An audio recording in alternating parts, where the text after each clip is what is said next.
that's interesting. Everybody, and welcome back this week, as promised. It's Deborah Hatswell and Steve Havican, and we are on the Crypto Realm on the Paranormal UK Radio Network. And if you remember, Steve was chatting with me last week, and we were talking about events that happen in your past and whether some people pick up an energy and other people don't. And Steve was really kind that he shared quite a few experiences with us, and we got near the end of the show and I had to cut him short, unfortunately. And I've had a number of people asking me what happened. So luckily I'm about to tell you. And where did we get? So Steve had visited Cannock just really because he'd noticed the videos and things and that people were getting an interest, and he thought, I'll have a walk down there and I'll see if I can see anything. And he did, and he had a whistle, and he had some feeling of being shadowed, that structures were down there, and we chatted about that, and then he went on to explain about the second time that he went, and if I can pick up there with Steve. Hello, Steve, how are you? Hello, Debbie, you right? I am, I am. It's very rainy here in Lancashire. What's it like in the Midlands? Well, it's dark. I've got my blind shut, so I'm not sure. Let's just have a look. Well, it's peed down here all day. It's been grizzly. That's right. Yeah. So you wanted me to continue with... yes, please. If you remember, you would... did you have the dog with you, or am I mixing that up? Can't remember if you said you had a dog with you. Well, that was one of the times I went down with the dog. Yeah. It was my daughter's dog, then it became mine, then it became my daughter's again. Yeah. But anyway, I'll just... I've seen things to do with the Cannock Chase, and because I live on the doorstep of Cannock Chase. Yeah. It's only a short journey up the road. And I was intrigued with the stories of the British Bigfoot and dogmen and the people were calling Cannock Chase the paranormal hotspot of the UK. Yeah. And so, because I'm not actually right in Cannock Chase and I'm on the outer periphery of it, I thought I'd just explore the local woods, taking your advice off one of the YouTube things. So, because of my life and the different experiences that I've had, I didn't think, well, if anybody's going to experience anything or whatever, chances are it'll be me, Mm. And I was a bit apprehensive because I thought, well, although I've seen a few things, experienced a few things, it still could be scary because it's the unknown. Exactly, yeah. And so I went down to this, there's some woods that I noticed at the back of this park. And anyway, I think it was probably coming towards the end of February, something like that. Yeah. Of this year. It was really cold, and we'd had some horrific, We had a lot of snow, didn't we? We had some bad weather. And I thought, well, the chances are if I go down there, I might see something in the snow, footsteps or whatever. Yeah. Anyway, I went down to I made my way to the back of the park. I went into the woods, and this was the first occasion, and I'm not sure what the official temperature was supposed to be on that day. Yeah. But it said on this phone, I had this really old phone, but it said the real feel, taking the wind chill and everything into account, -20. Flipping out. Anyway, I was fairly wrapped up, but my hands were bare, and I had this stick that I would bring with me, just like a bit of a walking stick type thing.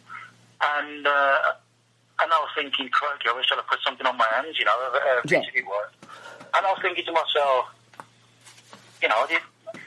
why am I in this weather, walking about in the woods, and then I thought, well, maybe any creatures knocking about, they might take advantage of humans not being about. Yeah, exactly, And it should be safe. Anyway, in a sense, I was thinking I might experience something, and a part of me was thinking, it's your first time walking down there. Yeah. Don't be an idiot. You know, there's lots of serious investigators who, it seems, you know, they've not, you know, it might take them a while. Mm-hmm. So, anyway, I walked into the woods, and anyway, it was like bitter cold, and I'd gone quite a way through the trees, and I felt drawn in a particular direction, and then all of a sudden I heard this one almighty whack. Mm-hmm. Someone had took a fairly sizable stick and then whacked a tree trunk with it, you know, just one on that occasion. And I was like, okay, and I just stopped dead. Yeah. And I was like, okay. And then I thought, well, who in the right mind would be out in these woods? Forget about myself. yeah, exactly.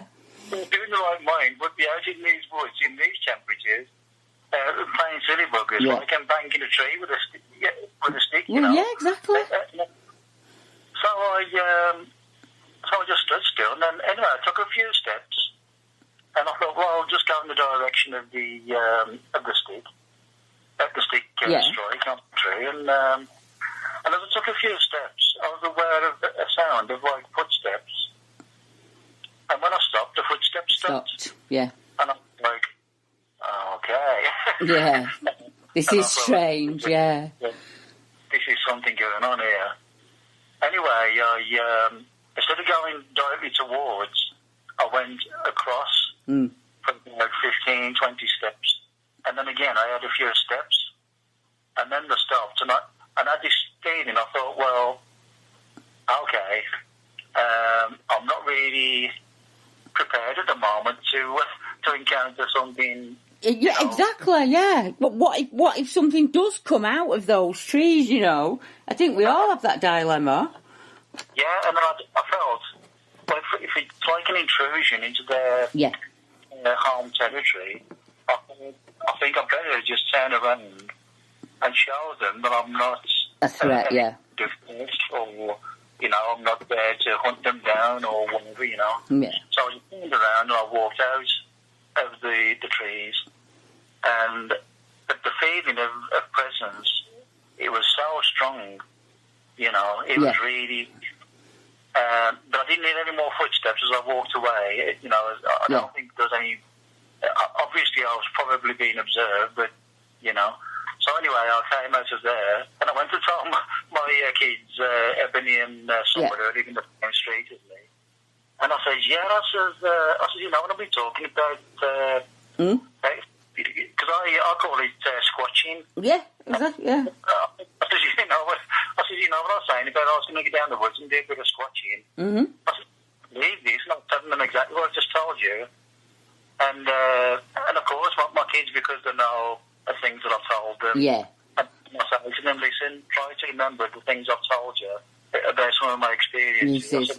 Yeah. It will give importance later on with any of your kids as you grow older and have your own experiences. Yes, exactly, yeah. So anyway, I thought, okay, now, because my ex-wife, she's got a borderline personality disorder. Right. Now, she had come on the scene, and it was a bit disruptive with myself and my kids. So that was like knocking me about. Yeah, I get you, yeah. Yeah. And so it was a bit difficult to try and concentrate on doing any investigating properly. Yeah, I get you. Anyway, so it was a bit sporadic with me going down. Anyway, I eventually went down on another day, and when I went down on this other day, I went to the far left of the woods. Yeah. And I thought, well, I'll show a bit of respect. If there's like things down to the right, I will respect their area. Yeah. To the left. So anyway, there's like a main sort of track. Yeah. That people follow to go up. Anyway, I was walking up there, and very occasionally you might encounter people who've got a dog or something. It's like a a bit of an area where people do that, you know, and get a bit of fresh air for the dog. But the far right part that I'm talking about, you can't really get down to that because of how thick the woods are and how overgrown and the brambles and whatever. Yeah. It'd be a perfect place to hide out if you were a big creature. Yeah, exactly. Anyway, that's what we look for, isn't it? Yeah. So I was walking up this track, I call it, and anyway, I've gone so far up, and then again, yeah, I sort of had this strange feeling as you do of like it's really hard to put into words, but it's like you know when you feel as though you're being watched, or I am no longer alone. That feeling, it's like something, you know, affects you, and you think, oh. And then I thought, well, hang on, is it, you know, like auto-suggestion, you know? Yeah, I get you, yeah. No, it's your animal brain picking up on things that you don't even know that you're picking up on. Yeah. So all of a sudden, when I had this feeling, and then I started eating these whacks. Yeah. So automatically, me having the mind that I've got, I started counting the whacks. Yeah. And there was exactly 8 strikes.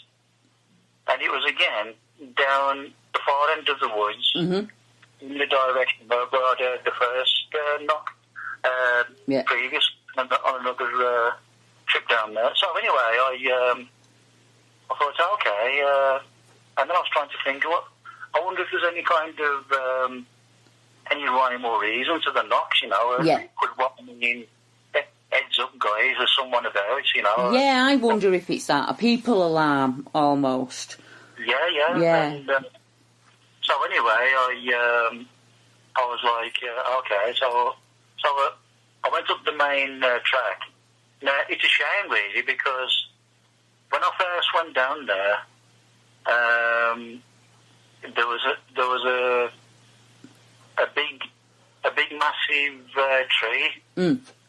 Because you go up this track and then you turn left, and I mean the track I call it, it's like it's a muddy place, so it's hard in places, and but anyway there's like a big massive tree that looks as though it's been pushed over, and I had the feeling it was like to block people going up and down there, you know, as though whoever, you know, it took exception to people keep walking through their yard, you know. No, I get you. It's a similar situation that I've got here. As you're speaking now, I've got the same thing. It's a tree, a living green tree, but it's been pushed over, and if you didn't know the area, you'd think that was the end of the trail, and you'd just turn around and walk back. Well, that's it, yeah. And so, but I took my daughter up, Ebony, on one of the days, and I was showing her where it looked to me as though you can imagine like a young child having a bit of a tantrum. Yeah. Like uprooting trees and like tossing them about or whatever. And there were different trees, and when she got down there, I said, I remember you telling me, Dad. I said, but crikey, it does look as though something's gone on here, doesn't it? Yeah. And I pointed to one of the trees, and I said, for example, look at that tree. It's got its base up in the air, you know. Yeah. And I said, if it was blown over by the wind, you'd expect it to just be blown over and lying on the ground, you know. But yeah, exactly. Not tipped. Yeah. But I mean, you're not very far from Bilston, are you, really? And I know of another account. It's exactly the same setup, where the tree's upside down, the roots are up, and the leaf end is down. So within a few miles of you, there is exactly the same setup. Well, I wanted to try and get down there and take some photographs, but my phone at the time, it was some kind of a card that had got to go in it, and anyway, I didn't have the finances to get this thing, and anyway, but I said to my other daughter, Summer, I said, because she got a camera, I said, can I go down and take some photos of these trees and almost find these structures, which I'll come on to in a minute. Anyway, but then I thought, well, I went down to take some pictures, and the forestry people must have been and chopped these trees up and moved some of the obstructing trees out of the way that looked as though they'd been placed across the footpath. Yeah. And there's this big, massive one that must have been probably about 2 feet diameter, you know. Yeah. And everything had been moved, and I thought, oh, no, I really wanted that. But anyway, so I have managed to take some pictures. Yeah. I know that there's probably hundreds, if not thousands, of pictures that people are taking going through different areas. But to me, because I know a little bit about bushcraft, I'm no expert, but I know a little bit about bushcraft and how to make an A-frame or a lean, things like that. But these things were not, they didn't seem to serve a purpose, yeah. And I was thinking, okay, and I knew I'd seen some things on YouTube, on some of the vids on there, and I thought, okay, so this camera that I borrowed off my daughter, I was taking some pictures. I'm not sure what kind of quality they will turn out, but my son-in-law, rather, he said he'll be able to help me to upload, got all techie, you know. So the area, people will be able to see. And anyway, the rest of it is, I know this might sound a bit disjointed, but I'm just trying to cover the experiences that I've had. I wish that I'd have done a proper record, like with dates, you know, the day. Yeah, a little journal, that's handy, because you think, oh, I'll remember it, but even I didn't do that in the beginning. And what I need to ask you before you go on to the next bit, there's some questions that I need to ask. Did you see signs of vehicles when you said it was cleared up, or was the area cleared up, just cleared up? Did you see Forestry Commission? Or was it just clean? That's an interesting question, because I didn't actually see any forestry workers. I did see a track, right, that I took to be probably a motorbike or something. But then I was told by an old fellow that I was chatting to that there'd been some deer killed. Straight away, my ears went up when he said that, and I said, okay. I said, what's the circumstances? And he says, well, there's obviously some poaching going on. He says, and he says they found like the feet, the legs have been chopped off, and the entrails have been taken out and left behind. The reason I asked you is because people on YouTube are great at putting up structures, but what they don't take note of is when some structures can move overnight. Some areas can be absolutely full of X's and bent over trees and arches, and you can go back 4 to 5 days later and you think you're in the wrong place because it's all gone. It's as if, and I'm not saying it wasn't the Forestry Commission, for everybody out there who's going, she's got Bigfoot on the brain, it could very well have been the Forestry Commission that had come in and moved everything. But we make a note of that, and then if the same thing happens next year at a similar time, we can look for it like 2 is not a pattern, but it makes you look. And then if it happens over 3 years, you think, well, hang on a minute. There's similar things happening year in, year out. And it's just, I'm in a really similar area to you. We're both right on the edge of town, and we've got loads of green belt at the side of us. Lots of little woods and streams and pockets and areas that people do not walk. And I'm seeing the same thing. There's one patch of my wood that I call Eleanor's Wood. And I went down with my daughter about 12 months ago, and exactly the same setup, Steve. Trees had been pushed down over the path as if to say, right, that's the end of the trail, you don't need to be going that way. And then it was only 6 or 7 weeks later we went back that there was no trace of them whatsoever. They hadn't been cut down and moved. Oh, I'm not sure what happened there. It's okay. It's okay, I've got you, don't worry about it. 1, 2, 3, 4, 5. Yeah, so it just looked as if somebody had moved everything that we'd seen the past couple of times that we'd gone in there. And it was quite startling. I went out with my friend a couple of weeks later, and it was a similar setup. The woods, again, there was a number of structures that looked like they wouldn't be big enough for bushcraft. You couldn't have got in them and sheltered. And from some angles, you couldn't even see them, if you get what I mean. And then I go down a couple of weeks later and it's all gone again. It looks like the area's been completely cleared. But I can see my woods from the house, so I know that there's nobody in there clearing, if you get what I mean. And I'm just thinking it's a really similar situation to what you're describing. I think some of it's cleared by the forestry people, because I did look at the edges of where the sun would have been cut up. Yeah. And it was smooth sawn with a saw. Yeah. Thing. They usually leave sign behind, don't they? Exactly like that. Where you see where they've cut, where they've used the saw to cut. And normally, they make a right mess of the ground, don't they, when they come in and they go out? Oh, yeah. Yeah. Now, the archways, I was intrigued by those, because, I mean, I suppose archways could possibly happen in nature, but I was bearing in mind what people were saying about the end of the arch. Yeah, being pinned. Yeah. So, anyway, in this wood, I must have counted about 4 archways in different places of the wood.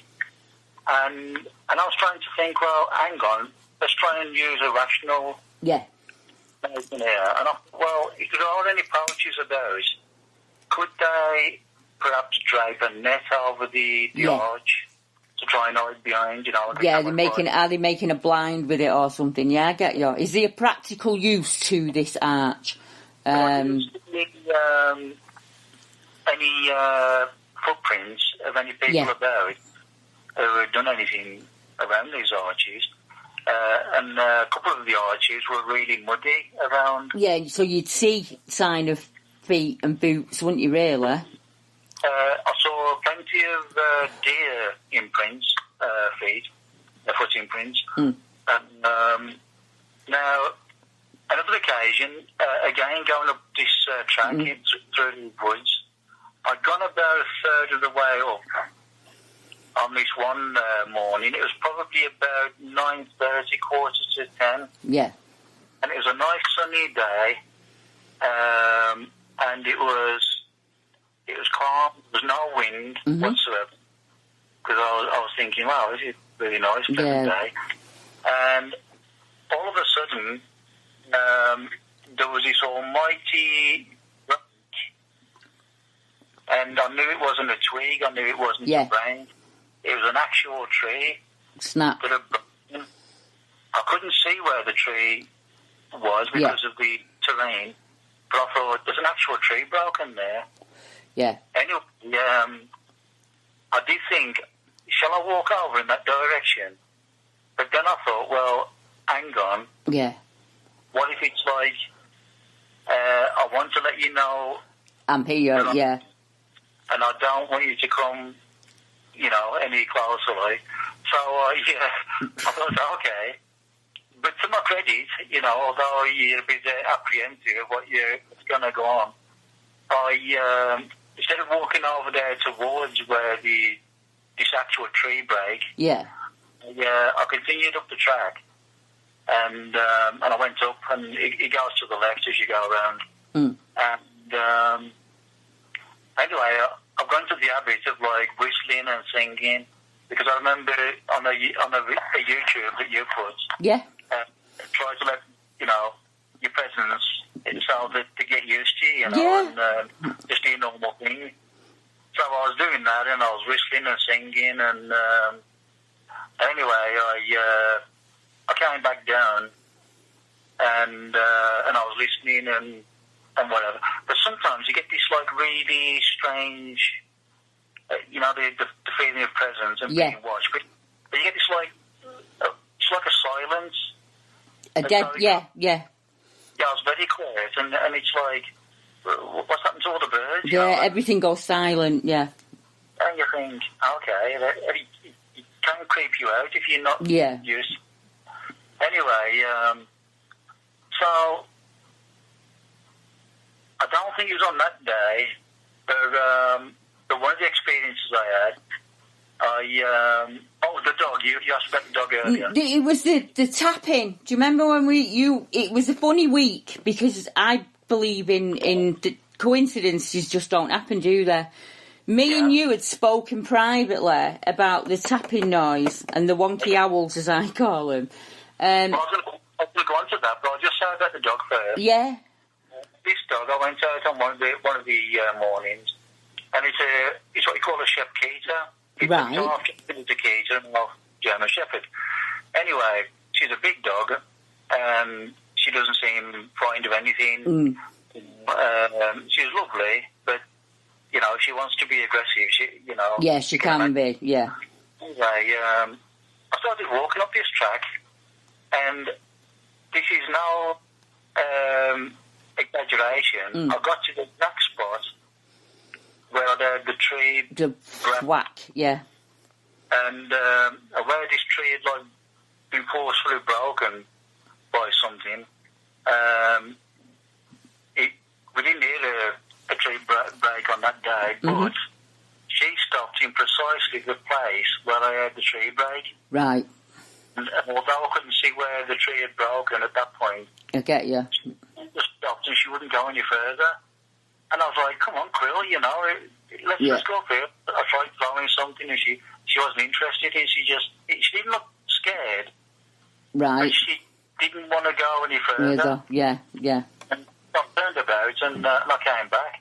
But that was just something I've just added to it in case it's significant, It very well could be, because she'll be picking up on something that we can't smell or see, if you get what I mean, or an energy of some kind, because you have to listen to your dog, don't you? When you're out with your dog and your dog doesn't want to go into an area, it's, to me, you take note of that, because it happens a lot in the sightings, with the Bigfoot sightings. People will say, the dog went ballistic, but I tried pushing on her. I picked them up and tried, one guy said that his dog bit him. She was that frightened that she turned and nipped his hand because he picked her up to try and carry her out. I've seen my own dogs do it as well, I've got to be honest.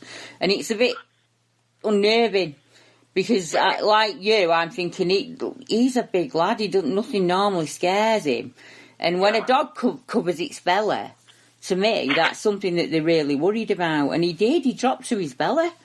And he was whimpering really, really quietly, as if he didn't want to... If he was barking, then I'd know it was something he wanted to take on. But this wasn't. This was like a really... and he'd lay down to his belly. And it terrified me. And I've never been back in that part of the wood. And that happened about 7 years ago. And I still call it the scary bit of the wood. Another thing, just before I tell you about this knocking, I've also experienced on 2 occasions not feeling like seriously ill, but I'm suddenly a bit queasy, a bit like as though, hang on, I don't feel very well. What's happening? Yeah. And I thought that was intriguing. But some of the things that I've seen on YouTube, with the people who... I've heard that from the witnesses, that almost a feeling of being zapped by something, one of them described it as to me. But it was just like suddenly feeling a bit ill, and I didn't feel any buzzing or any low rumblings. Yeah. But having said that, I've got reduced hearing in my right ear, but... I can hear fairly well in my left ear and that. But anyway, I just felt a bit nauseous on a couple of occasions, and I thought, well, you think, well, it could be something, it could well have been something just natural, I might just felt a bit. But anyway, coming to these other knocks. Yeah, the tapping. Yeah, it was a nice, pleasant, sunny day. I'd gone up into the woods, and then I was like, I'd meandered onto the main track. I'd gone through the woods, and I was checking for various structures that had been added or taken away. Yeah. And anyway, I had these knocks, and I thought, that sounds like a woodpecker, you know. Yeah. And then now, as I'd acknowledge the first woodpecker, it's like behind me, down the track a little bit, there's another lot of knocking. Yeah. And I thought, two woodpeckers, I thought, okay, you know. And then suddenly there's another one to the one side. Yeah.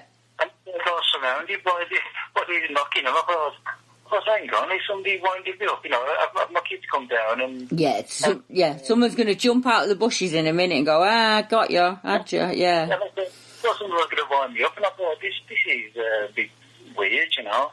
Because in my travels, when I've gone through woods and different things prior to this, you either hear no woodpeckers, or if you're going to hear, you hear one. But I've not heard, you know, so there's a woodpecker vocal group, you know, movies of neighbours, you know, I think it's my next factor. A trio, of musical woodpeckers, yeah. That's what the skeptics would tell you it was, yeah. So that was going on, and because I was singing and whistling and whatever, and then it's like, there was this noise, and I was telling you, it sounded, because this was in the middle of the day, and I'm not a naturalist, but I mean, you expect owls at night. At night, yeah, it's rare you hear them in day, especially, and in bad weather. Yeah, and this, all of a sudden I heard this, what was trying to be an owl, and as though it wasn't quite pulling it off, you know. Yeah. And I had this feeling, I thought, it sounds like someone's trying to do an owl noise. A bit like if a human somewhere, you know, and I think, I'll have a bit of fun with this guy walking along, and I'll pretend to be, you know. Yeah. But anyway, and I thought, okay, so I stopped singing and I thought, if there are any creatures like the British Bigfoot, maybe they could try and mimic, and because I've been singing, you know, it could be their way of trying to vocalise and make a musical sound. But anyway, again, behind me, down the track, I heard again this sort of like owl noise that wasn't quite making it. Yeah, wonky owls we call them. And off to the one side, and I thought this is weird. No, it's something, you know, even by, you know, my experiences, you know. Yeah. I thought this is weird. It's really there's something going on here. And so anyway, I started carrying on my singing and my whistling and whatever, and I just moved through the area, and I ended up in some fields, and then I thought, did I just experience that, or, you know, or is it something? You try to reason it away, don't you? You think, well, maybe this happened, or maybe, you know, maybe that happened, but it's like you've been at it like over a year now, really. We're about to come to a year, aren't we? And as you say, when you start going to one wood consistently, you start to notice strange things that you can't explain. And it's because you're getting used to the area. You see a lot of people abroad, they will go from place to place to place to place looking. And I think, what if they only use the area for a couple of weeks in the year, or even a couple of days in the year? Surely it'd be better to stay in one place till you know that one place like the back of your hand. And then you start to notice these things that don't... I think it was 2012, something like that, when I first realised, because I was talking to Kath Chadwick, who is an amazing researcher, and she said to me that, and she won't mind me speaking about it because she's had some fantastic, to be honest, she's had that much interaction that about 3 years ago she hung up a kit and just said, right, I've got my answers. And she is quite happily down there now with them interacting. But one of the things that she noticed was that in the rain sometimes, and in the daytime, she would hear what she described as a signal, an owl call that was made, and it just sounded off. And I said to her, you know, I've heard that when I've been in the wood, and it always seems to be at the back of me. and then it's at the front of me, and it's as if it sounds really, really like an owl, but it's just off. There's just something about it that doesn't sound right. So I started asking other people. Lovely lady called Daniela, who lives in Lancaster, not too far from me actually, in Lancaster. Same thing, wonky owls. I'm trying to think how many people. Isabella, a lot of people heard me speak about Isabella. Same thing, Steve. Once got that feeling, that sickly feeling, where she couldn't get up from the rock. She couldn't get up. She had to the point that she was that frightened. She got a mobile phone out to phone her daughter. She was really worried about how ill she felt. And as she did that, the feeling just went away from her. One of the first things she noticed was owls that would chorus, as she called it, call to each other and answer and reply. But there's something sounded off about them. They just didn't sound right. This is a woman who lives in a cottage in the middle of nowhere, and she's used to her owl sounds. It happens over and over and over again. But you know what else? It happens to the people who have UFO experience.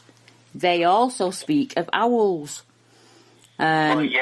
You know, someone warned me a very long time ago and said, don't ever get involved with owls or anything like that. And I said to him, what? I don't understand. Sorry, I was just getting a drink. And he said, UFO abductees and people like that have this thing about owls. And I said, oh, I don't know about that. I said, but I do know that sometimes when I'm in the woods, I'm hearing calls that I know are not owls. Is it a signalling? There's that tapping noise that you talked about. I hear this. Yeah. And then it'll answer somewhere else. Glenn on YouTube has picked it up. He only last month, I think it was, on one of his videos, you hear it. It's like this tapping sound, and it's as if, is it them going? Like, so say we're thinking, right, it is them. Are they going, hang on a minute, you know, someone's here, don't pop up for 5 minutes while they go past, and then, I don't know, but clearly something is signalling that is not an owl, because it wouldn't be it gets mentioned so many times by people that are out there, and they'll say, oh, has anybody ever said anything to you, Deb, about owls? And I say, yeah, like the conversation me and you had, but I always wait for people to mention it to me, because I don't want to put it in the mind, you know? And I do feel that there is like a connection between people who experience, because as I've told you, because I've been to a vast range of different phenomena in the paranormal, whatever you want to call it, and I've experienced seeing UFOs, and I was wondering at some point whether you wanted to do a show to do with that, but anyway, the owls, part of the theory is that aliens can put like a cover image in the mind. Right. Owls seem to be cropping up as well as deer. So some people think they've seen a deer, but you know it appears that it's been an alien and whatever. And my ex-wife, I remember telling me about an experience that she had of seeing this. It wasn't an animal; it was a cat. Right. But again, kind of thing with the eyes and whatever. And it was like outside the bedroom window, just staring in at that. But it wasn't like a normal sized cat. It was like, you know, and this kind of thing. And she said, when I was talking about the greys and the you know, typical sort of sizes, you know. Yeah. And I said, well, this was about that kind of size, you know, and she was aware of my research and inquiring into what was going on. Yeah. And so she was thinking that maybe she didn't see a cat. No. And I said, well, maybe if you regress, they might come out with, you know, get some... Yeah, you get a true look at what you look like. See, it happens a lot. There's a lot of witnesses who see not just the creatures that we see, but they've also seen light beings, they see the lights that we see. Glenn, actually, GPE on YouTube, if you want to see energy in action, go and look at his latest video. It's absolutely beautiful. It looks like what people would say, oh, it's a dust, it's an orb. It clearly is not. One comes out of the ground, and does this, obviously has a look around and comes back, and then the second one joins it, and it looks like they dance for a minute, and then they both go off camera together. So it changes direction on a number of occasions, and up at Cloddymoss we've been able to catch it on camera, but not in video like that, but Glenn's managed to catch it in video, and it's like me and you always talk about, is everything energy? And is that energy showing as something we'll accept it as, kind of thing? Or is it the ground itself that's making that energy and it attracts something to it? These orbs are caught in the peripheral vision mainly on different occasions. You'll see an orb for like 2 or 3 seconds. Yeah. To appear, move, and then sort of vanish again. I've experienced that quite a few times. But the owl thing, coming back to that, I was looking at a video the other night on YouTube, which was, it was saying that someone in a car that was driving along, and they got to stop the car because there was an owl standing in the road. And then they said, and I remember this owl looking up the hood or the bonnet of the car at them. Now, I'm not sure how tall the biggest owl in the world is, but you wouldn't expect an owl to be able to stand and look above the bonnet of the car, at the hood of the car. Well, this person realised in this video that it couldn't have been an owl, you know. Another person experienced an owl, and as I looked at it, and suddenly it was like, as though it was like changing, as though it was like, in their words, it was changing like sort of a typical alien figure, the greys or whatever. That reminds me so much of, not only the Owlman in Cornwall, Owlman of Morwan. There's a Horseshoe Pass in Wales. There is a lady and gentleman driving home, and they stop because they see an owl in the road. Yeah. And they get out to see to this animal, and what they described as a standing bear comes out of the wood line. They said it was completely covered in hair. It was miles bigger than a man. It looked like a bear, but stood on 2 legs. So they were that startled that they got back in the car, and then the next day they went round and knocked on people's doors asking if they had any exotic pets, because they saw this 7-foot bear man, but they stopped for an owl. It was the owl that caught their attention in the road. It's like as though there's something going on that can project an image of what you're not really seeing an owl. Yeah, something you'd be comfortable with, kind of thing. Yeah. And I think that's probably what might happen with my ex-wife, the cat. Very well. Well, I'm looking at the area because we want to get to that, because people are thinking this is Wolverhampton, but that's not what I'm seeing. I am so used to looking at maps. What I can see is a corridor that goes from Cannock Chase, and it runs down between Bloxwich, am I saying it right, or is it Blockit? BLOXWICH, and Aldbridge. And it goes all the way down past Walsall, and it keeps going, and it joins up at the bottom with the country parks. And as we always say in British Bigfoot, if you're going to look for an area that's got golf courses, nature reserves and railway lines, and this place has it. I mean, in the little minute that we had before we came online, we found 5 golf courses, didn't we? There's a Sutton Park golf course. There was... 1 second, I've got my map here. Let me pull it out. There are, within a walk of where you are, there are 2 other sightings, aren't there? And we have to make that clear. That just below you, there is what the lady described as the hunchback of Park Lime Pits, and it's a quarry. So, you've also got the quarry in the area and the railway embankment, and she described the figure as raggedy, dirty and unkempt. He was massive and breathing heavily. And there was a number of children that saw it going along this line. And then, just above, I mean, it's within a mile of where your happening is, we've got what they're describing as the beast of Cannock Chase, and it was phoned into the police. And it was on the junction of 10A on the motorway, on M6. So they're saying that the highway agency helplines were jammed with reports of a wolf-like creature racing between lanes at rush hour.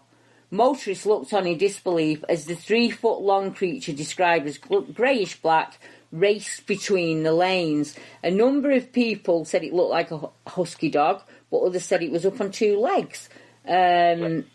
So that's, all that, and then putting it together, I'm getting excited now, because that's why I'm going really fast.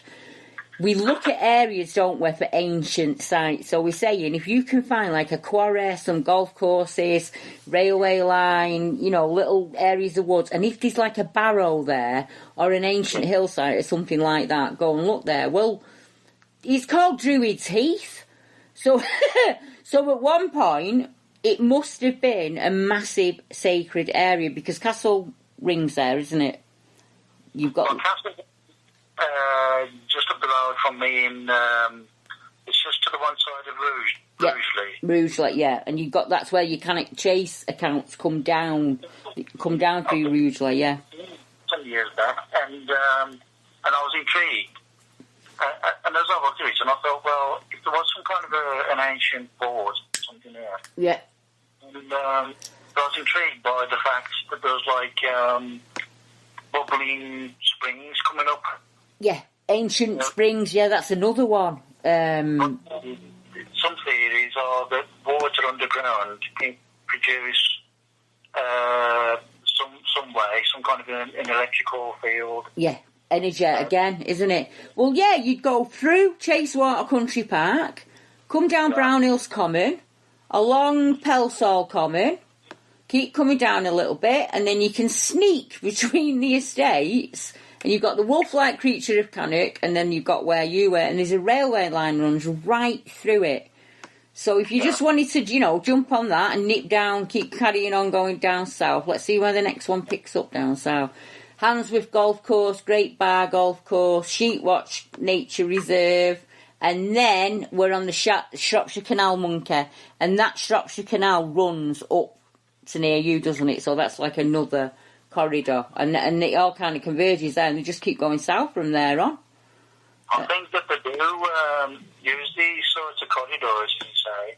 Why not? It's easy, isn't it? Why make things hard for yourself? And especially at night. I mean, you're not going to get many people knocking about, There's no one on a golf course at night, is there? I mean, even this park, these woods at the back of this park, really, really dark at night. And I wouldn't feel at ease walking in them on my own. If someone was there with me, it may be, but it would be very easy for someone to hide and travel through but the ring, as you say, of different areas, and I wondered whether, like, Cannock Chase, I know, like, what is it, something like 40 square miles or whatever? Yeah. That it covers, supposedly.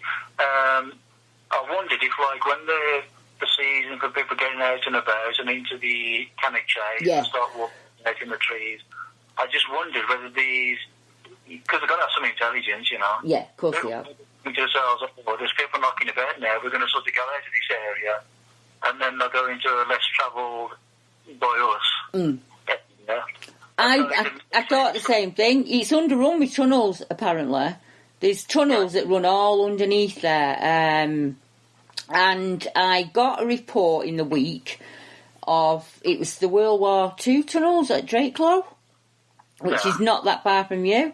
When they were building it, they disturbed the next ancient barrow along from Castle Rig, is where Drakelow is.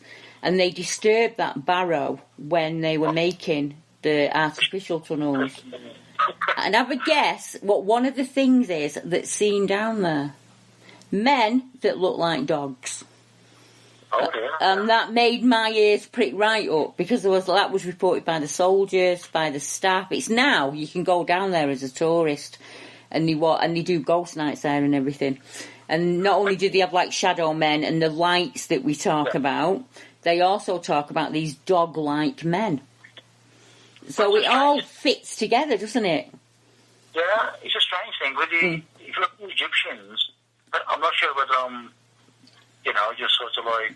No, I know who you mean. The dog, there was, is it Anubis? And it's got like a dog head, and there's like other gods. Ancient deity, yeah. I think it was connected with death, wasn't it? And it seems strange that you've got a burial mound and this, and then an Echanic cemetery. Yeah, exactly. There was a report of someone seeing something that was like on all fours by the gravestone. Then he toddled off into the woods on 2 feet. Yeah, he did. That's the German cemetery account for anyone that wants to look it up. Yeah. If you think about it, with that area being called Druids Heath, I would imagine that all of that area at one time would have been sacred. If we go way back, I mean, Castle Rigg was 800. I've got the date somewhere I wrote down. It's ridiculously old. But even before that, the people were in that area. It must have been very sacred. And normally, Druid is an ancient word for Dryad, which is tree spirit. So normally, it would be a wooded area. Like Stonehenge would have been much, much more wooded than it is now. Back then, it would have been heavily wooded, that kind of thing. It just all seems to tie in, which brings us to your sister.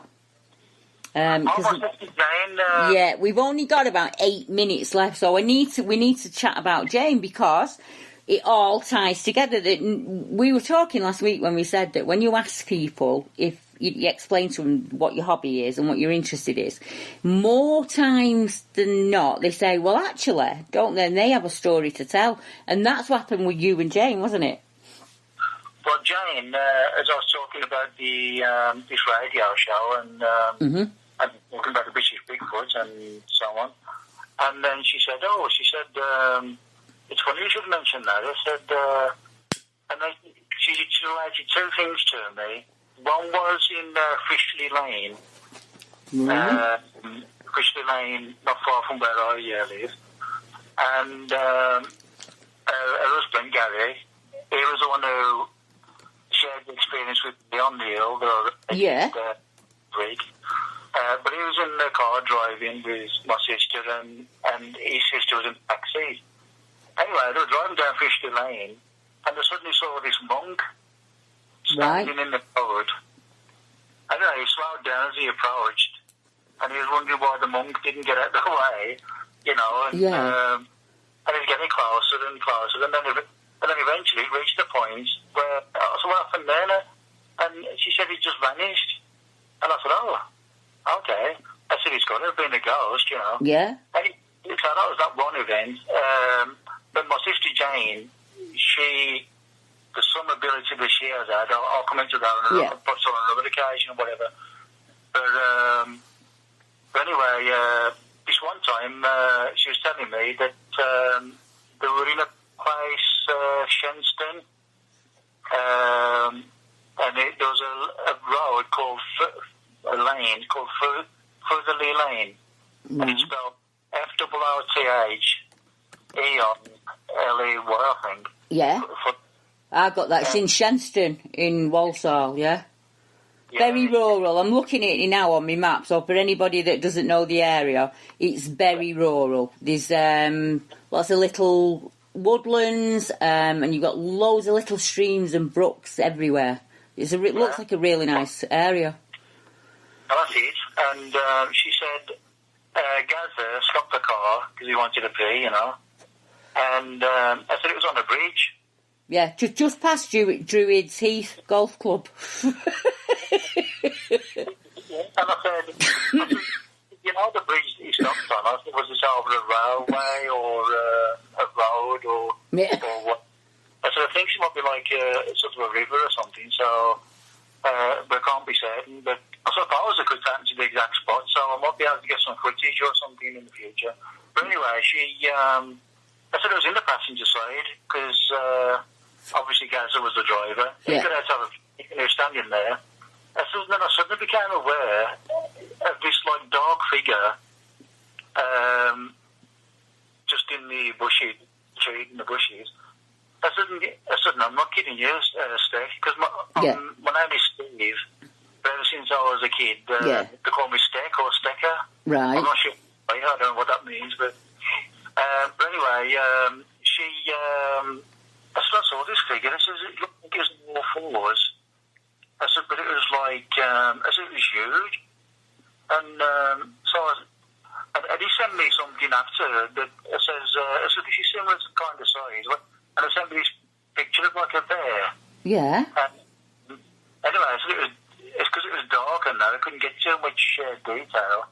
And somebody seemed to be like trying to slowly creep towards the car, and I said, and all of a sudden there was this growl, and anyway, Gaza, who got B, he heard the growl as well, and I don't think he even bothered having his pee. He just got back in the car, and this is what she's talking to me, and he said, did you hear that? And she says, yeah, well, and I was telling you what she's seen, and I'm not sure whether he actually saw it, but anyway, he started pulling away in the car, and she said, put your lights on. And he said, I'm not putting my lights on. He said, until I get out of here. You know, for some reason, he felt that panic, but he didn't want to put the lights on, and probably he probably wanted to try and sneak away in the car, if you would, It's right in that area that we were talking about this. It's on that Druids Heath. You've got the let me just have a look here now. You've got Brown Hills Common, Clayhanger Common,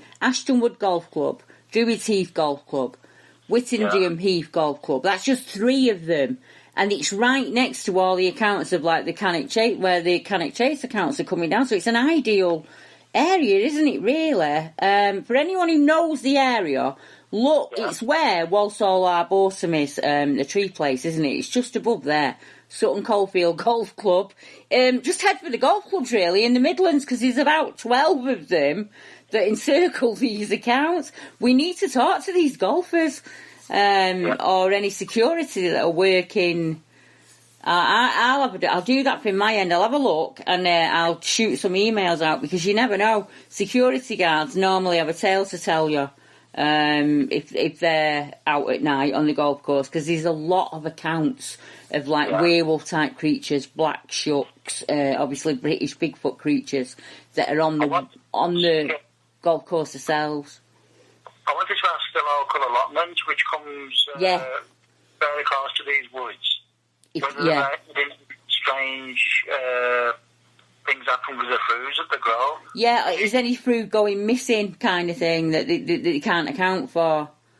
Some of the farmers report things like, that you wouldn't expect, birdseed, because I suppose it's edible, isn't it? Dog feed, blankets go missing, for, horse blankets go missing all the time. It seems that seems to be, they don't just, it's not just food that disappears, sometimes tools disappear and then reappear back in the same place kind of thing. There's a lot of jiggery-pokery goes on around allotments, I can tell you. So unfortunately, Steve, we have come to the end of our hour again. So I'm going to say good night to everybody. Don't you go anywhere, Steve. You stay on the line and we'll keep chatting.